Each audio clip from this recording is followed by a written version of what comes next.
Apakah Anda lahir di Weton Kliwon? Jika iya, mungkin Anda pernah merasakan sesuatu yang membuat Anda heran. Kadang Anda hanya berucap iseng, "Eh, kok kejadian?" Atau Anda mendoakan seseorang dari hati yang tulus. Tiba-tiba saja doa itu seperti dipercepat jalannya oleh Gusti Allah. Dalam ajaran primbon Jawa kuno, hal seperti ini bukanlah kebetulan. Lisan seorang pemilik Weton Kliwon diyakini memikul kekuatan spiritual yang disebut Idu Geni Sabdo Dadi, yang artinya setiap ucapan bisa membawa getaran energi yang lekas menjelma nyata. Ini adalah anugerah agung, tetapi juga amanah besar. Karenanya, seorang Kliwon perlu lebih berhati-hati. Satu keluhan kecil yang meluncur tanpa sadar bisa menghambat rezeki. Sebaliknya, satu ucapan syukur yang tulus dipercaya mampu membuka pintu keberkahan yang sulit dijangkau orang lain. Hari ini, kita akan membahas dengan tenang dan penuh rasa hormat. Ucapan-ucapan apa saja yang sebaiknya dihindari oleh pemilik Weton Kliwon, bukan untuk menakuti, tetapi sebagai pegangan agar karunia ini menjadi sumber kebaikan. Mari kita pelajari bersama-sama supaya lisan kita menjadi cahaya, bukan api yang membakar diri. Memahami kekuatan di balik Weton Kliwon. Sebelum masuk ke pantangannya, mari kita pahami dulu mengapa lisan seorang Kliwon dianggap begitu kuat. Dalam kosmologi Jawa, pasaran Kliwon menempati posisi pancer, pusat dari 4 pasaran lainnya: Legi, Pahing, Pon, dan Wage. Karena letaknya di pusat, energi Kliwon diyakini paling pekat, paling stabil, dan paling peka terhadap gelombang batin dan ucapan. Idu Geni Sabdo Dadi adalah wejangan kuno yang menggambarkan bahwa ucapan seorang Kliwon ibarat api, bisa menghangatkan, bisa pula membakar. Dalam sudut pandang spiritual, lisan Kliwon adalah tanah yang sangat subur. Benih apapun yang ditanam di situ, baik atau buruk, akan tumbuh cepat. Bukan berarti setiap kata pasti menjadi takdir, tetapi pemilik Kliwon dianggap memiliki magnet spiritual yang memperkuat energi ucapannya. Bila kalimatnya positif, ia menarik rezeki dan kemudahan. Bila negatif, ia bisa mengundang hal yang tidak diinginkan. Dengan memahami hal ini, kita jadi lebih mengerti bahwa menjaga ucapan bukan sekadar nasihat moral, tetapi bagian dari menjaga keseimbangan energi hidup. Pantangan pertama: mengeluh dan meratapi nasib. Ini pantangan yang paling sering dilakukan, sering tanpa sadar. Ucapan seperti, "Kenapa hidupku begini terus?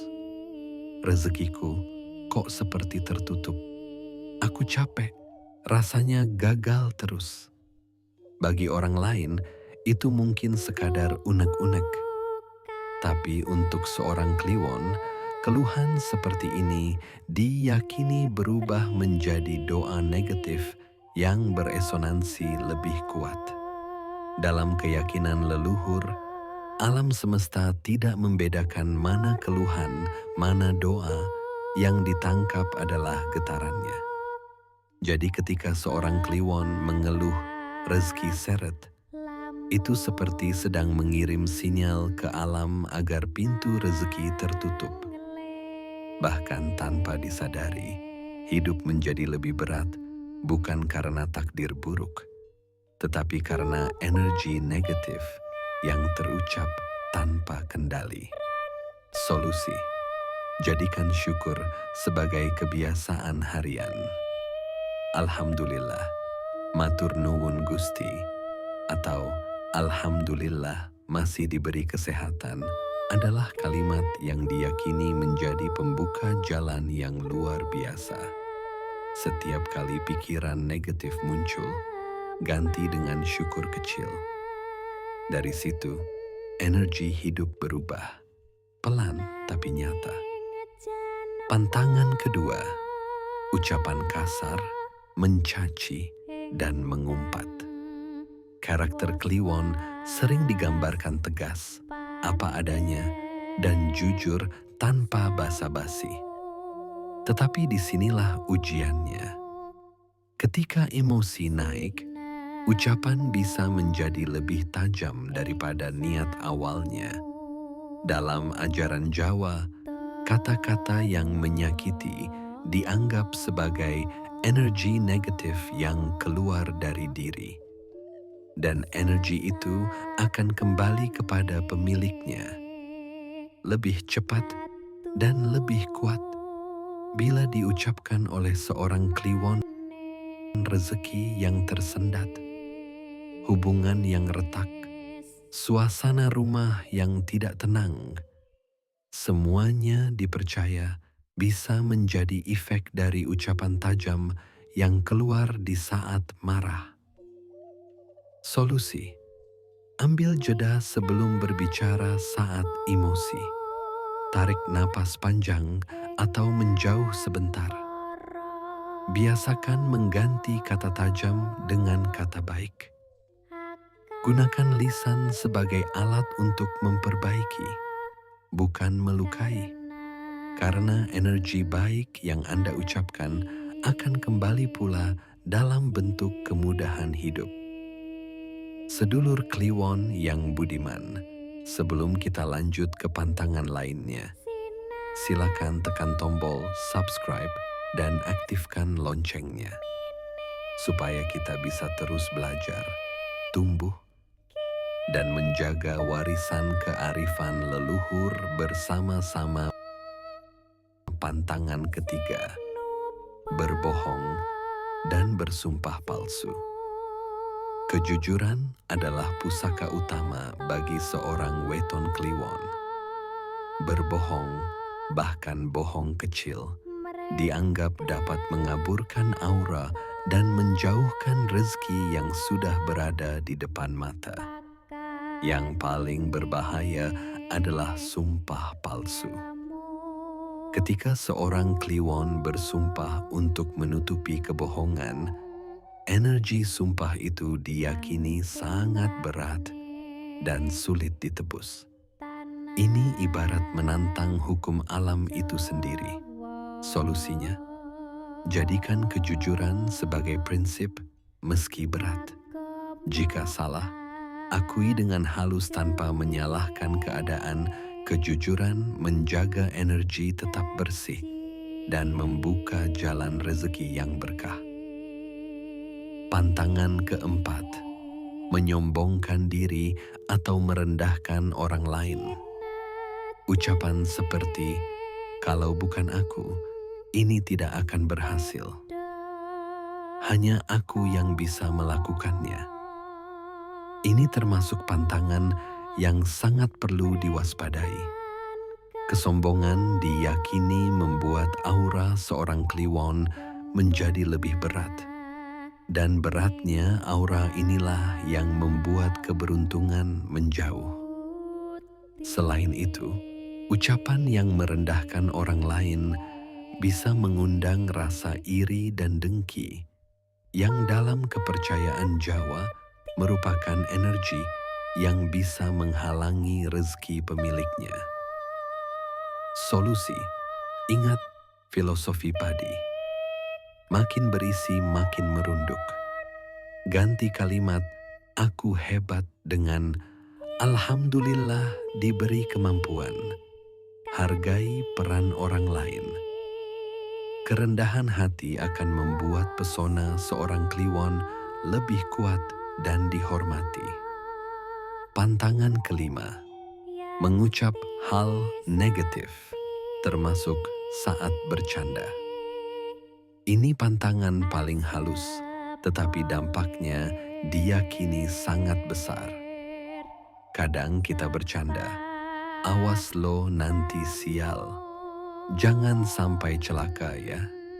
Atau nyeletuk sesuatu yang bernada negatif tanpa niat buruk. Bagi energi Sabdo Dadi, semesta tidak menangkap niat bercandanya. Yang ditangkap hanyalah kata-katanya. Karena itu, pemilik Kliwon perlu lebih teliti dalam memilih kata solusi. Biasakan hanya mengucapkan yang baik-baik. Ganti "jangan celaka" dengan "semoga selamat dan lancar." Bila ada pikiran buruk, biarkan menguap. Jangan diberi wujud lewat kata-kata. Semesta bergerak mengikuti frekuensi ucapan. Jadi, gunakan frekuensi terbaik agar hidup dipenuhi keberkahan. Kesimpulan dan penutup. Sedulur weton Kliwon yang saya hormati, dari kelima pantangan tadi, mengeluh, berkata kasar, berbohong, sombong, dan mengucap kata negatif, apa yang sebenarnya ingin diajarkan leluhur? Bahwa setiap kata adalah doa, dan doa seorang Kliwon diyakini lebih cepat mengetuk pintu langit. Memiliki weton Kliwon berarti Anda sedang dititipi kekuatan besar. Dan setiap kekuatan besar datang bersama tanggung jawab yang besar pula. Ini bukan ajakan untuk takut bicara. Ini adalah ajakan untuk lebih bijaksana, lebih sadar, dan lebih halus dalam menata kata. Jagalah lisan seperti menjaga pusaka, karena bagi seorang Kliwon, lisan adalah sumber kemuliaan, bukan sekadar alat bicara. Gunakan untuk membangun kehidupan, bukan meruntuhkan. Gunakan untuk mendoakan kebaikan, bukan mengucap buruk kepada diri sendiri. Semoga wejangan ini membawa manfaat bagi kita semua. Semoga lisan kita dipenuhi doa yang baik, hati kita dipenuhi rasa syukur, dan langkah kita dipenuhi keberkahan. Bersama Kilondo Permadi. Wassalamualaikum warahmatullahi wabarakatuh. Salam Rahayu.